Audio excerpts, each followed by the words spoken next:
ये तुम्हारा जन्म होते ही सूतक ग्रह से तुमको उठा लाया था और जल में फेंक दिया था। मैं आपकी जन्म जन्म की पत्नी रति हूं। जैसे पूरा वृतांत सुनाया महाराज,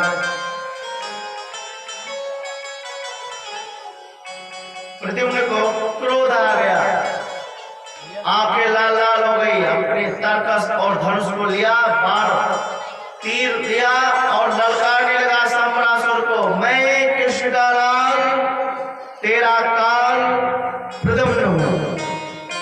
सम्रासुर घबरा गया, अरे मेरा काल मेरे घर में ही पल रहा था। और भयंकर युद्ध हुआ और सम्रासुर का अंत कर दिया प्रद्युम्न ने। और नारद जी महाराज प्रद्युम्न को और रति को साथ में लेकर के आए भगवान के पास। मैया रुक्मिणी ने जैसे देखा तो वात्सल्य उमड़ पड़ा और इतनी प्रसन्न हुई कि जब बालक का हरण हुआ था तो मात्र 6 दिन का था और आज जब मेरा पुत्र हमको प्राप्त भया तो पत्नी के साथ है। इस प्रकार से भगवान के प्रथम विवाह हुए और प्रथम पुत्र का जन्म हुआ। सुखदेव जी कहते हैं परीक्षित भगवान के और भी विवाह हुए। अच्छा महाराज, तो और विवाह कहाँ हुए, किस किस रूप में हुए बताइए तो सही। तब सुनाया कि एक सत्राजित नाम का राजा था, उसके पास एक शिवंतक मणि थी। वो प्रतिदिन 8 भार स्वर्ण देती थी। सूर्य भगवान ने उनको दिया था। एक दिन द्वारकाधीश के दरबार में आए तो अक्रूर उद्धव आदि ने कहा कि महाराज यदि ये मणि आप हमारे महाराज को दे दें कृष्ण को, तो यदि वो धारण करे तो कितना सुंदर लगेगा। उन्होंने मना कर दिया। एक दिन सत्राजित का भाई प्रसेनजित जो था वो उस मणि को धारण करके और शिकार करने के लिए निकल गया। शिकार खेलते खेलते उसको एक शेर ने मार दिया। मणि को चाहिए। इधर कई दिन जब व्यतीत हो गए तो सत्राजित ने कहा अपनी पत्नी से कि देवी हमको तो पक्का विश्वास है कि हमारे भाई का वध ये द्वारकाधीश ही करवाएगा, परंतु जब तक कोई ठोस सबूत न मिल जाए तब तक किसी से कहना मत। परंतु माताओं का उग्र स्वभाव, किसी से बात को छिपा नहीं पाती है। वो उठ करके अपने पड़ोसन से कह दी, वो पड़ोसन अपने पड़ोसन से कह दी, वो अपने से कह दी और ऐसे कर ली जपन जना कहते कहते और पूरे द्वारिका में बात फैल गई। सब कह रहे हैं बचपन का चोट था ही, माखन मिश्री चुराता था, फिर वस्त्र चुराता था, और अब जब बड़ा हो गया, राजा हो गया, तो बड़ा चोरी करने लगा, हीरे जवाहरात चुराने लगा। भगवान के पास में जब ये बात आई तो भगवान ने कहा ओ तो कलंक लग गया हमें। भगवान अपने वृद्ध बालों के साथ में निकल पड़े खोजने के लिए। आगे बढ़े तो एक स्थान पर प्रसेनजित का शव मिला। आगे बढ़े तो एक शेर मरा पड़ा हुआ था, उसके आगे से रीछ का एक चरण दिखाई पड़ रहा था। उसको देखते देखते पहुंच गए इसलिए जामवंत जी महाराज की गुफा में। जामवंत की पुत्री जो थी जाम्बवती, वो मणि को लेकर के खेल रही थी। जाम्बवती जैसे भगवान को देखी तो चित्कार करने लगी और चित्कार करी तो क्रोध आ गया जाम्बवंत को और आकर के और भगवान से टकरा गया। युद्ध छिड़ गया। युद्ध होते होते 28 दिन बीत गए। 28 दिन युद्ध होते होते हो गए और भगवान ने 28वें दिन पकड़ा जामवंत को और उठा करके पटक दिया और जैसे दो मुष्टि का प्रहार किया तो उसके अस्त व्यस्त हाथ सब हो गए, हाथ से खंजर छूट गया। बोले महाराज महाराज मैं पहचान गया, आप हमारे राघवेंद्र सरकार हो। बोले राघवेंद्र सरकार की जय हो।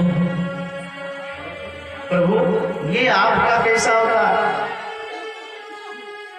भगवान ने पूरा वृतांत बताया कि हमको इस प्रकार से कलंक लगा हुआ, ये मरी जब जाएंगे तभी ये कलंक हमारे मस्तिष्क से हटेगा। जामवंत ने कहा महाराज मरी तो हमने अपनी पुत्री को दान दे दिया है और यदि अब मैं इनसे वापिस लूंगा तो मेरी जो पुत्री है जीवन भर हमको कहेगी एक बार पिता ने दान दिया और दूसरी बार पिताजी ने उसको ले लिया। एक काम कीजिए महाराज ये मरी ले लीजिए और मेरी पुत्री को भी स्वीकार कर लीजिए। भगवान ने कहा चलो ठीक है। वहीं फिर भगवान पानी ग्रहण कर लिए, सेवंतकमणि ला करके सत्राजित को दिया। सत्राजित बड़े लज्जित हुए और पूरे द्वारिकावासी कहने लगे अरे मैं तो पहले से ही कह रहा था कि हमारे श्री कृष्णचंद्र चोर नहीं है। ये सत्राजित ठठरी के बड़े ही कह रहा था कि ये चोर है।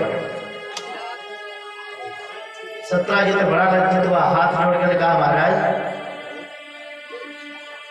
हमारी एक पुत्री है उसके साथ में आप विवाह कर लो, यदि वो आपकी हो जाएगी श्रीमती तो ये जो द्वारिकावासी हैं हमको गाली नहीं देंगे क्योंकि मैं आपका ससुर बन जाऊंगा। भगवान ने कहा जय राम सही राम, तुरंत पानी ग्रहण करवा दिया। इस प्रकार से भगवान के विवाह हुए 3। एक बार भगवान द्वारिका से दिल्ली पधारे, दिल्ली गए थे। दिल्ली का प्राचीन नाम है इंद्रप्रस्थ। भगवान इंद्रप्रस्थ गए पांडवों से मिलने के लिए, सबसे मिलजुल करके हालचाल भया। जलपान करने के बाद में अर्जुन से बोले अर्जुन चलो हम लोग जमुना पार चलते हैं, जमुना के घाट पर घूमेंगे टहलेंगे, बड़े दिनों के बाद में आए हैं ना इसलिए। जमुना के तट पर पहुंचे तो जमुना के तट पर एक कन्या तपस्या कर रही थी आंख बंद करके। भगवान ने कहा देखो देवी कौन है। जाकर के देखा, कहा देवी आप कौन हो? तो उस देवी ने अपना परिचय दिया, अहम देवस्य सवितुर दुहिता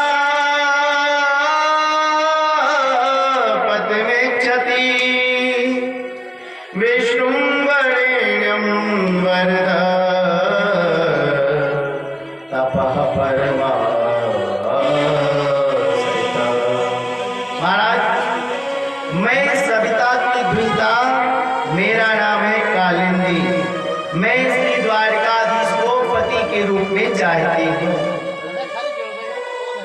अर्जुन भगवान की तरफ मुस्कुरा करके बोले गोविंद आजकल तो तेरे बृहस्पति बहुत तेज से चल रहे हैं, उच्च स्थान पर पहुंच गए हैं चल करके। क्या? बोले ये तो आपको पति के रूप में पाना चाहती है। भगवान ने कहा कराओ परिचय, और परिचय कराया। भगवान ने पानी ग्रहण कर लिया। अब एक अवंती उज्जैन देश के राजा का थे मित्रवृंदा, और पीढ़ियां चलती गई। उसमें राजा हुए बिंद और अरविंद, उनकी बहन का नाम था मित्रवृंदा। दोनों भाई राजनैतिक सुख प्राप्त करने के लिए, लाभ लेने के लिए दुर्योधन से विवाह का संबंध तय कर दिया। और मित्रवृंदा तो द्वारिकाधीश के नाम की माला जप रही थी। जब स्वयंवर में अनेकानेक राजकुमार आए, वरमाला मित्रवृंदा के हाथ में था, वो लेकर के द्वारिकाधीश के कंठ में डाल दिया। जब द्वारिकाधीश के कंठ में डाला तो उसके भाई जो थे वो विरोध करने लगे, तो भगवान ने मित्रवृंदा का हरण कर लिया और ला करके मथुरा में बुला करके द्वारिका में विधिवत विवाह किया। बोले द्वारिकाधीश की। भगवान के कितने विवाह हो गए? 5। एक राजा थे कौशल नरेश नग्नजित, जिनकी बेटी का नाम था सत्या देवी। राजा ने प्रतिज्ञा की कि मेरे 7 बलिष्ठ बैल को जो एक साथ में एक रस्सी में बांध देगा, मैं उन्हीं के साथ में अपनी कन्या का विवाह कर दूंगा। बड़े बड़े योद्धा आते, परंतु 7 बलिष्ठ बैल उनको मार करके भगा देते। भगवान जब पहुंचे, भगवान ने एक साथ 7 रूप बनाया और 7 को एक रस्सी में जाकर के बांध दिया। अन्य राजाओं ने जब विरोध किया तो अर्जुन ने समस्त राजाओं का मान भंग किया, समस्त राजाओं को परास्त किया और भगवान का विवाह हुआ 6। वसुदेव की एक छोटी बहन थी जिनका नाम था सुतकीर्ति। सुतकीर्ति कृष्ण से अधिक स्नेह रखती थी। उस स्नेह को प्रेम प्रगाढ़ करने के लिए अपनी पुत्री भद्रा का विवाह श्री कृष्ण से कर दिया। भगवान ने पानी ग्रहण किया और भगवान का विवाह संपन्न हुआ। एक बार भगवान ने ऊपर चलते हुए चक्र में मछली की आंख को भेदन किया और लक्ष्मणा नाम की कन्या से भगवान ने विवाह किया। भगवान के विवाह हो गए 8।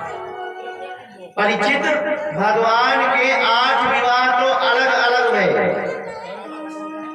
और 16,100 विवाह एक दिन में और एक मुहूर्त में भय। परीक्षित जी महाराज चौके, अरे महाराज एक विवाह करने में इतना समय लग जाता है, इतना डेकोरेशन करना पड़ता है, इतना सजावटी करनी पड़ती है और 16,100 विवाह वो भी एक दिन में एक मुहूर्त में, कैसे? तब कहा कि एक प्राग ज्योतिषपुर नाम का नगर था, उसमें एक दैत्य रहता था जिनका नाम था नरकासुर। ये पृथ्वी माँ का पुत्र था, इसलिए इसका नाम पड़ गया है भौमासुर। ये जिस राज्य में जाता उन राजाओं को परास्त करता, उनके यहाँ की जितनी राजकुमारियां होती थी सबको ला करके जेल में बंद कर देता। उसने एक प्रतिज्ञा की थी कि जब 20,000 की संख्या हो जाएगी तब मैं एक साथ में विवाह करूंगा। और ऐसे करते करते संख्या हो गई थी 16,100। सब रो रही थी, बंदी गृह में पड़ी। एक दूत दिखाई पड़ा, उसी के हाथों में संदेश लिख करके भेज दिया कि द्वारिकाधीश से कह दो कि मेरी रक्षा कर ले, नहीं तो मैं यहीं पर रो रो करके अपने प्राण को त्याग दूंगा। जब भगवान को वो संदेश मिला तो सभार्यो गरुणारूढ़ प्राग ज्योतिषपुरम ययो। भगवान सत्य बाबा के साथ में गरुड़ पर सवार होकर के प्राग ज्योतिष नगर की तरफ चल दिए। जैसे प्राग ज्योतिष नगर में प्रवेश करना चाहे तो वहीं पर एक 5 मुख वाला मुर नाम का दैत्य था। भगवान ने चक्र से उसके 5 सरों को काट दिया और मुर नाम के दैत्य का वध किया, इसलिए भगवान का नाम पड़ गया मुरारी। बोले मुरारी भगवान की जय। मुर दैत्य का वध करने के पश्चात प्रभु भौमासुर के साथ में भयंकर युद्ध किए। भौमासुर की सैन्य के साथ में भौमासुर का संहार कर दिया। भूदेवी प्रकट होकर के प्रभु की सुंदर स्तुति गाई। बंदी गृह में जाकर के भगवान ने समस्त कन्याओं को बंधन मुक्त कर दिया। राजकुमारियां सब प्रसन्न हो गई। प्रभु ने मेरे प्राणों की रक्षा की। बोले सरकार, आपने हमारी प्राणों की रक्षा की, इस 4 दीवारी से आपने हमको बंधन कर दिया, पर अब मैं कहाँ जाऊं? भगवान ने कहा अपने अपने घर जाओ। बोले महाराज हमारे पिताजी का वध करके ही हमको यहाँ पर लेकर के आए थे, अब मुझको कौन स्वीकार करेगा? भगवान ने कहा यदि तुम सभी को कोई आपत्ति ना हो तो हम ही को अपना पति मान लो। सब प्रसन्न हो गई। भगवान तुरंत 16,100 रूप प्रकट करके और एक दिन में एक मुहूर्त में सबसे विवाह कर लिया। बोले द्वारकाधीश की कालांतर में भगवान के 16,108 रानियां, कालांतर में प्रत्येक रानी से 10-10 पुत्र और एक पुत्री हुई। इस प्रकार से भगवान के पुत्र पौत्र। अब आंकड़ा लगाइए कि प्रत्येक रानी के 10-10 पुत्र,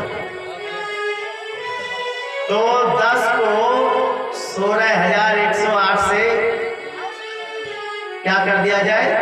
गुणा कर दिया जाए तो संख्या कितनी हो जाएगी? 1,61,080।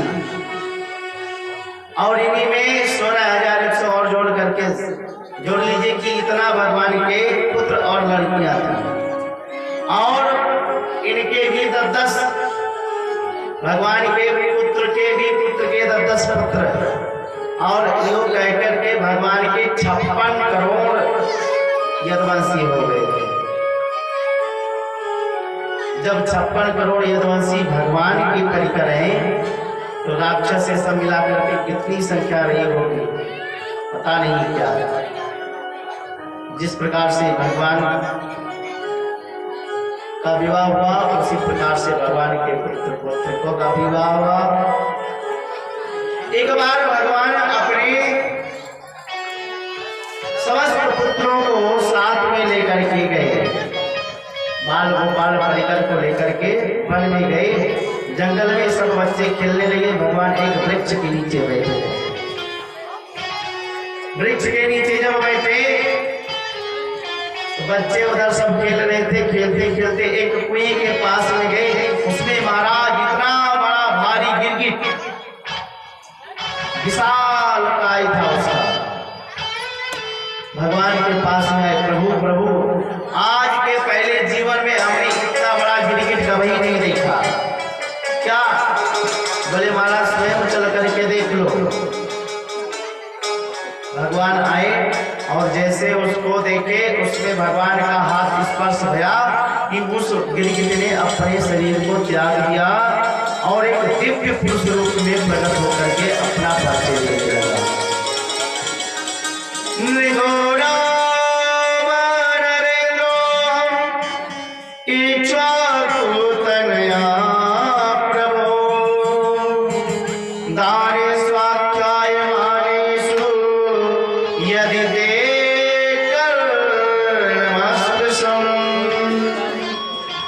अब देखिए ये अपना परिचय कैसे दे रहा है। महाराज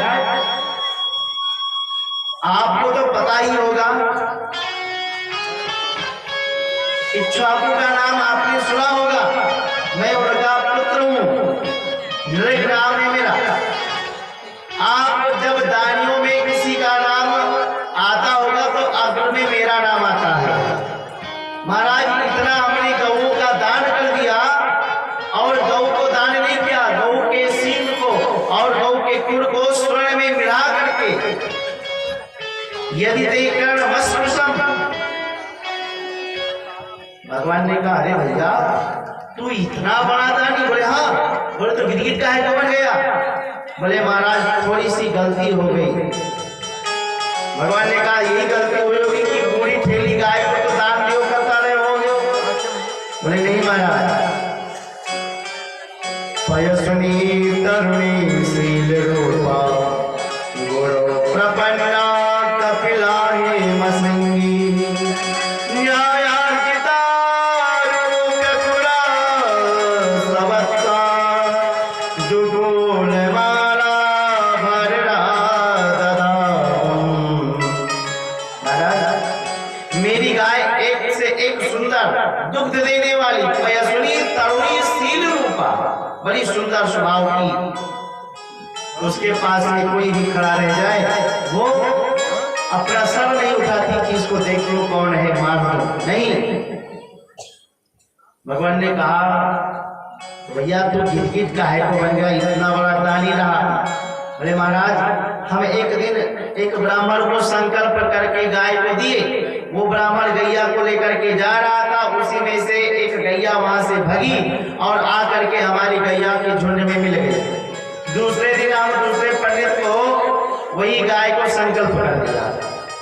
वो पंडित अपने गाय को ढूंढता आ रहा था और ये पंडित इस गाय को लेता जा रहा था। रास्ते में दोनों आपस में टकरा गए, वो कहता है मेरी गाय है, ये कहता है मेरी गाय है, और दोनों ब्राह्मण हमारे पास में आए और हमने निर्णय नहीं कर पाए कि किसकी गाय है, और दोनों ब्राह्मण उस गाय को हमारे घर में छोड़ करके चले गए। और ये हुआ कि जब अंत समय आया, जब मैं यमराज के दरबार में गया तो यमराज ने पूछा कि तुम्हारे पास में शुभ और अशुभ दो फल है, पहले बताओ शुभ फल भोगोगे कि अशुभ। बोले महाराज पहले हमको हमारे पापों का प्रायश्चित कर लेने दो, इकट्ठे बैठ करके सुख भोगेंगे।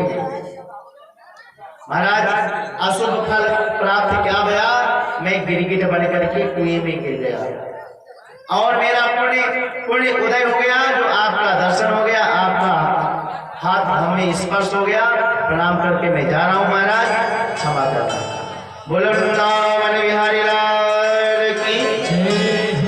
भगवान उसी कुएं के जगत के पास में बैठ करके और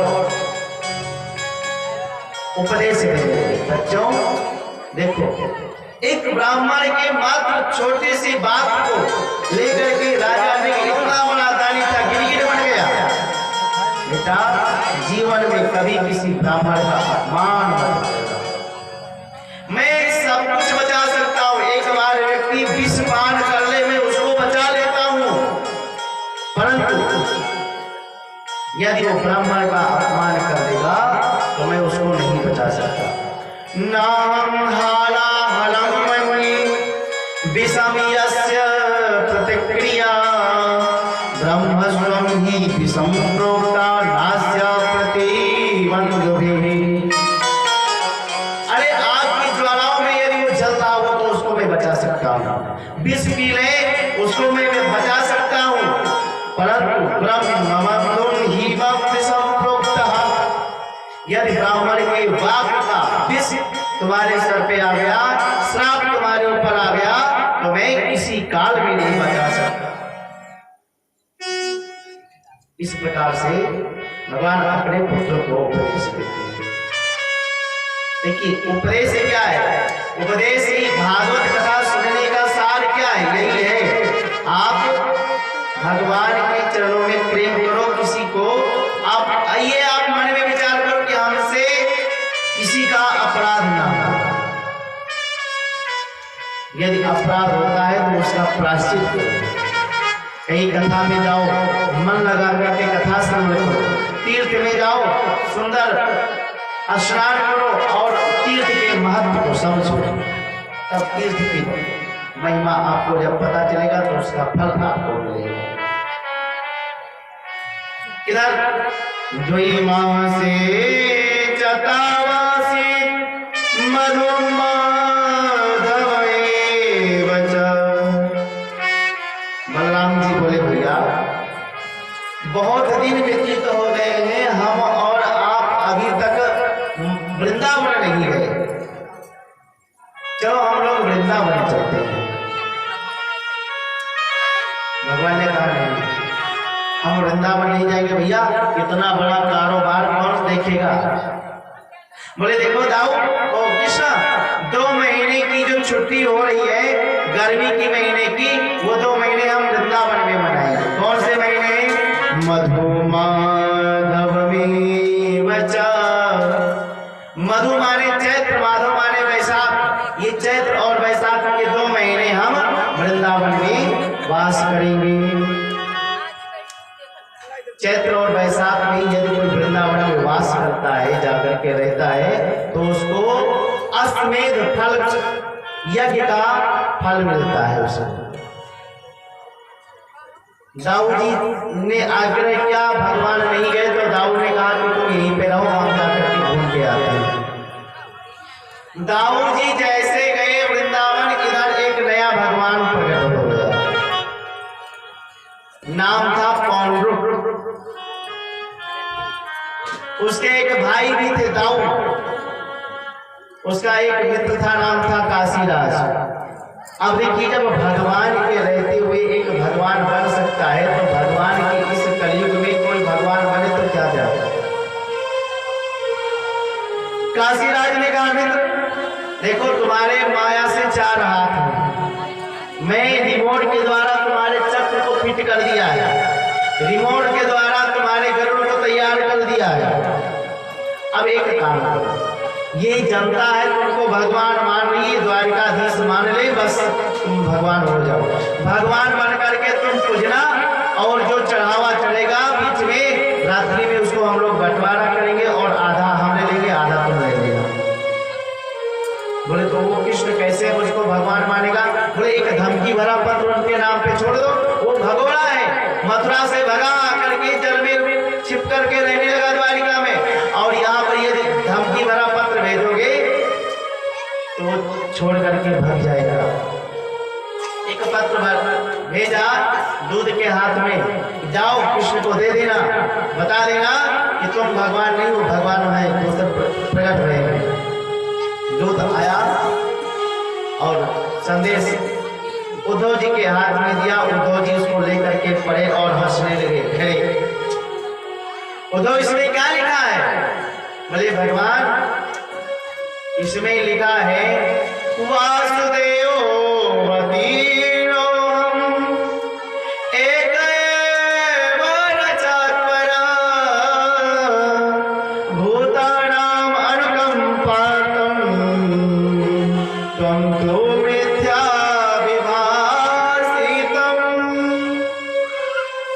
वासुदेव अहम उत्तीर्णम, वासुदेव कृष्ण मैं हूं, मेरा अवतार हुआ है, तुम मिथ्या विभाषितम। और यदि तुम अपना कल्याण चाहते हो, अपना हित चाहते हो, तो द्वारिका को छोड़ करके भाग जाओ। भगवान ने कहा दूत से, अरे भैया अपने भगवान से कह देना कि वो यहाँ पे आने की कष्ट ना करें, हम स्वयं उनसे जाकर के कल मिल लेंगे। वो गया, बताया, महाराज वो तो कल स्वयं मिलने आ रहे हैं। कौन लोग डर गया? अरे काशीराज तो कहता था कि पत्र धमकी वाला भेजते ही वो डर करके भाग जाएगा, वो तो मिलने आ रहा है। बोले अरे तो भगवान बनने में थोड़ा रिस्क तो लेना पड़ेगा। हाँ क्या? बोले ठीक है, आने दो। प्रातः काल गया, भगवान नारायणी सेना सजा करके देश से पहुंचे। पौंड्रुक ने कहा, अरे मित्र वो आ गया। बोले तो तुम भी युद्ध करने के लिए तैयार हो जाओ। पीछे गया और एक खड़का को दबाया, रिमोट को चालू किया और 4 हाथ उसके तैयार हो गए। दूसरे रिमोट को दबाया, चक्र नाचने लगा। तीसरे रिमोट को दबाया, गरुड़ उड़ता हुआ आया, उस पर सवार हो गए। भगवान ने देखा, अरे राम राम, ये तो हमारे स्वरूप को बनाने में नेको कसर ना रखी। अब यदि इसने नहीं रखी है तो इसको भी हम अपनी ही गति प्रदान करते। भगवान ने चक्र को चलाया और उसका धड़ से सर को अलग कर दिया। बोले द्वारिकाधीश की। पता ये जब भगवान के रहते यदि भगवान हो सकते हैं तो आजकल भगवान हो जाए तो क्या कहें। बहुत भगवान हुए हैं, कुछ भगवान हुए जो भगवान के घर जेल में बैठे हुए हैं, और कुछ भगवान हुए हैं उनको लोग पूज रहे हैं। देखिए एक संत है जिनको सब साईं भगवान कहते हैं, ये भगवान के अवतार नहीं है। जो जन्म लेता है वो भगवान कैसे हो जाएगा? लोग साईं राम कहते हैं, उनका राम का पद देते हैं, साईं भगवान कहते हैं। ये भगवान है? भगवान होते तो जन्म क्यों लेते? भगवान का तो प्राकट्य होता है। देखिए मैं साईं की पूजा करने के लिए नहीं रोक रहा हूँ, वो संत है, संत के रूप में मानिए, वो संत थे, लेकिन उनको भगवान का दर्जा ना दिया जाए। आजकल यही तो है, लोग बालाजी उतना नहीं जाते जितना साईं के शिवनी में जाते हैं।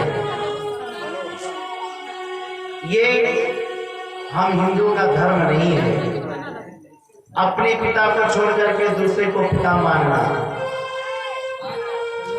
मेरे भगवान कृष्ण है, मेरे भगवान राम है, मेरे भगवान नारायण है। यदि इनसे पेट नहीं भरता है तो वो जो जन्म लिए हैं वो भगवान कहां से हो जाएंगे। अपने धर्म में रहो, अपने धर्म का पालन करो, अपने भगवान को मानो, दूसरे को क्यों पूजने जाते हो। आपके भगवान कोई कम है, आपके भगवान में कोई कम शक्ति है क्या? उनमें आपने क्या शक्ति देख ली जो उनकी पूजा करने जाते हो और सर में बांध लेते हो, क्या कहते हैं, सफेद सफेद तौली। हमारे गोविंद का दर्शन करने जाओ, जैसे भी जाओ वो दर्शन प्राप्त होता है। इसलिए भगवान हमारे गोविंद हैं, गोविंद को भगवान मानो और किसी को नहीं। और किसी को मानने से यदि आपका मोक्ष हो जाए तो मानिए, ये मैं नहीं रोकता हूं, परंतु जिसको मानो वो आपका मार्गदर्शन कर सके। हम तो जानते हैं ये गोविंद मेरे हैं और मैं गोविंद का हूं, कि हम राम जी के